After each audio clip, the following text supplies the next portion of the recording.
Welcome back to the Weekly Huddle YouTube channel. I'm your host Owen, and today I am hopped up on caffeine from Bang Energy and a nice bench press set. And was super excited to see that the draft dudes who are now with Lockdown NFL Scouting came to us with some draft live podcast where Takes on Takes made its return.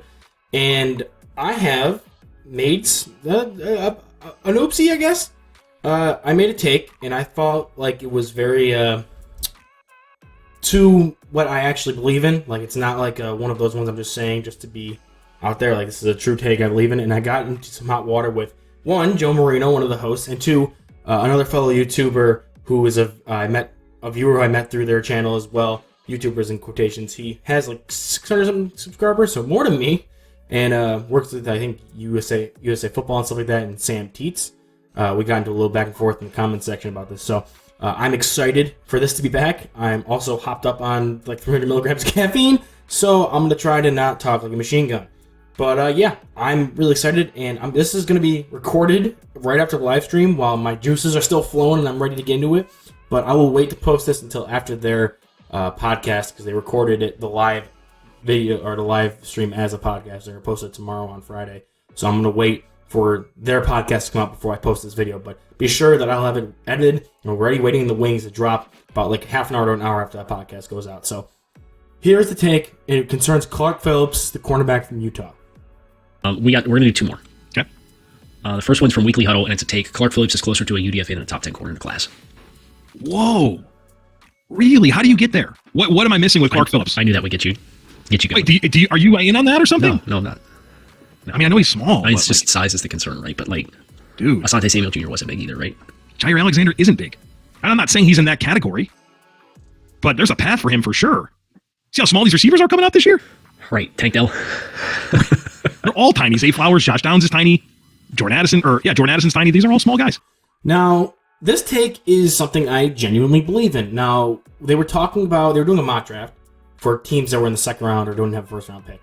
And they kept bringing up, best available corners and things like that. And one of them was Clark Phillips they brought up. And I'm of the opinion that Clark Phillips is a low ceiling and low floor cornerback prospect. I currently have him as a round 5 grade. So my take that he's closer to a UDFA than a top 10 cornerback rings true to myself when it comes to where I have guys ranked. Now, I only have 10 corners done in this class, so I don't really have a top 10.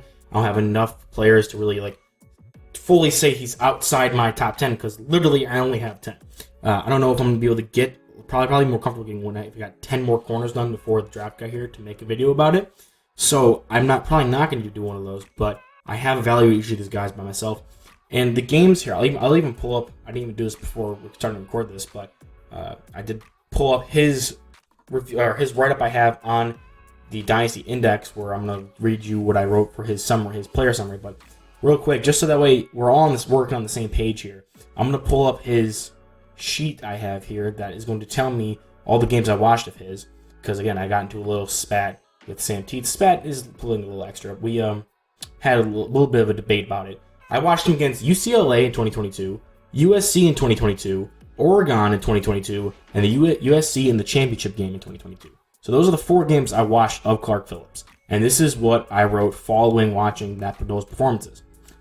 Phillips was a rising corner prospect in the 2022 college football season with some big-time turnover numbers on defense that helped Utah secure the Pac-12 conference championship. The Combine was able to confirm some of the physical downsides that appear on tape when watching Phillips, especially when it comes to his length/height. On film, Phillips was used as both an outside corner as well as manning the slot, which the latter seemed like his more natural fit in the NFL. As a run defender, he made some impact, but on occasion he was slow to react to plays behind the line of scrimmage like wide receiver screens that developed in front of him. As well, he wasn't the most willing to get into the crowd and be physical, which also shows up in his tackling. His tackling was very inconsistent, with some good, not great, open field tackles sprinkled throughout a wash of misses at full speed and a lack of want to get mixed up with larger ball carriers.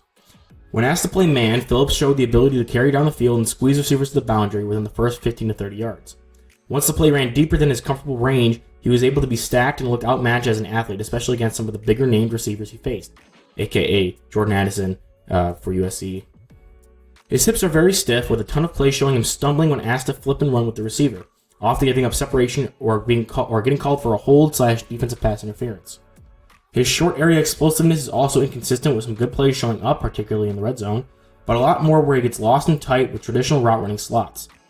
The last knock on his man ability was the frequent occurrences when he was asked to be a man player and got caught looking into the backfield, losing his guy in the process. Multiple times this happened for touchdowns and is something that will need to be coached out if he will ever be able to start. Where I do think he does some good is when in the route, he isn't afraid to be physical down the field while still keeping it legal. I wouldn't advise playing him as a press corner or looking to jam, but he does a good job rerouting receivers while carrying them. He is much more comfortable while playing zone, despite there being some miscommunication when he was playing the deep third and cover 3. When he's allowed to play with his eyes on the quarterback, he can make some special plays happen. When he's allowed to read the triangle of the quarterback's eyes and the receiver in his zone, he does well to plant and close in on the catch point to force tough throws and pass breakups.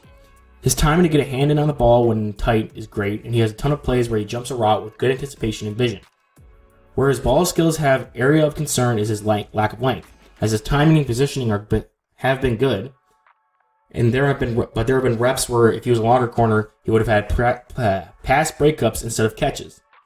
Phillips projects to be a slot corner who has some physical and mental limitations coming into the league. This leaves him with a relatively low floor and ceiling, but still a bit of room to grow with the right coach mentoring him. So, in general, now, just to hit on what each of them said, like in the clip, Joe says he can't get there. How does he get there? Like I said, I have him in the round 5 grade. The reason I have him around 5 grade is because, yes, he lacks size. He's not going to be an outside corner. And even though he has good playmaking abilities and anticipation and timing when it comes to playing the ball in the air, there have been plays where he does everything right except for the fact he's just physically not able to reach the ball. Sauce Gardner talked about how much length impacts corners when he was on the combine talking with Rich Eisen and who else was there? I can't remember. But the point is, Sauce was talking about how it gives you that little bit of extra room to work. So even if you get stacked a little bit, you can still get up there and knock the ball away. And Phillips does a good job, especially, like I said, within that 15 to 30 intermediate deep length, because he doesn't have the best downfield speed, to get down there and make the play on the ball in the air. However, his lack of length prevents him from getting some more pass breakups, and he's let up catches where it would have been a pass breakup if he was just a little bit longer. Now, the counter is, yes, receivers are getting smaller. People are drafting smaller receivers.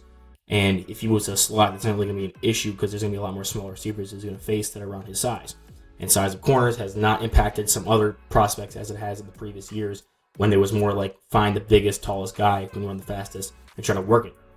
So I don't think the size is my biggest concern with Phillips. It's going to be his man coverage ability. Like I said, he's a bit tight in the hips. So when he was asked to flip and run downfield and carry, sometimes he would stumble because he was so tight and couldn't just smoothly transition.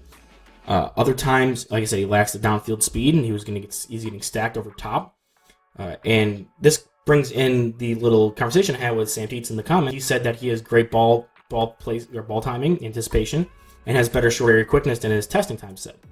I agree. He has short area quickness on occasion, like 50-50 chance. It's either great or it's like mediocre. I think he has to be more consistent with not letting himself get too carried away and be able to utilize that a little more. And I think he uses it a lot better when he's in zone and he can be anticipatory. So I agree. His anticipation and ball skills when in zone specifically are high level. I have him as a really high graded zone corner, zone coverage specifically, because he works better when he's able to process it. He has good mind. However, not only is his height and length a physical limitation, but I think his downfield speed, his change direction, his hip tightness, that's all physical things that are going to prevent him from being a man corner, especially when you're in like the slot, which is basically man coverage for the first couple yards, especially when you get in tight. Also, I guess, as I was saying to Sam right at the end of the live stream, was that there have been plays where he's been caught just staring in the backfield at the mesh. Like, they'll literally do a mesh point, and the guy will come on a crosser, and he'll pull it and throw to the guy who's wide open in the end zone, and you can see Clark be like, oh, that was my guy. I need to go get to him, and then he's already too late, and it's a touchdown. It happened like at least like 2 or 3 times. I could pull up my notes. Actually, here, I'll edit around this. I'll pull up my notes real quick and count how many times I wrote it down. It happened while I was watching those 4 games. Okay, after reviewing my notes, I have to give him a little more credit when it comes to this point specifically, because it did happen 3 times, but it happened all in the same game against UCLA, so maybe there was just a scheme thing or something, because I didn't make any notes in the other 3 games that it happened. So I'll step off that point a little bit, but that's still something that happened on his film. It wasn't like it was something that was just gone. And he still had trouble in man coverage. Following that, he was much more comfortable in zone. It was just another point to prove that he's not a great man corner. So, in summary, yes, I think he's closer to a UDFA than a top 10 corner because I have him as a round 5, borderline round 6 player. As well, I have the thought that he's going to be a zone slot corner in the NFL who's going to need some coaching to be able to get on the field in the first place. He has good anticipation. He has good ball skills. It's not just the lack of height, length that's going to hold him back as a corner and what makes me think of this opinion. It's going to be those other things I highlighted. So I hope that explains myself, and I hope this was some good content. Real quick, little snack bite of draft content for you guys as the draft is coming up. Not a Clark Phillips fan. I tried to get the draft dudes to bite on my Tui Tuipulotu take. I might have to just make a whole separate video talking about that before the draft comes up. But yeah, I have that's all my opinions on that and my reaction to it. I have a lot more stuff coming out for the draft, and this was something I didn't even have planned, but I have other stuff planned for every single day for the rest of the week leading up to the draft. So hope you guys enjoyed, and I'll see you guys in the next one.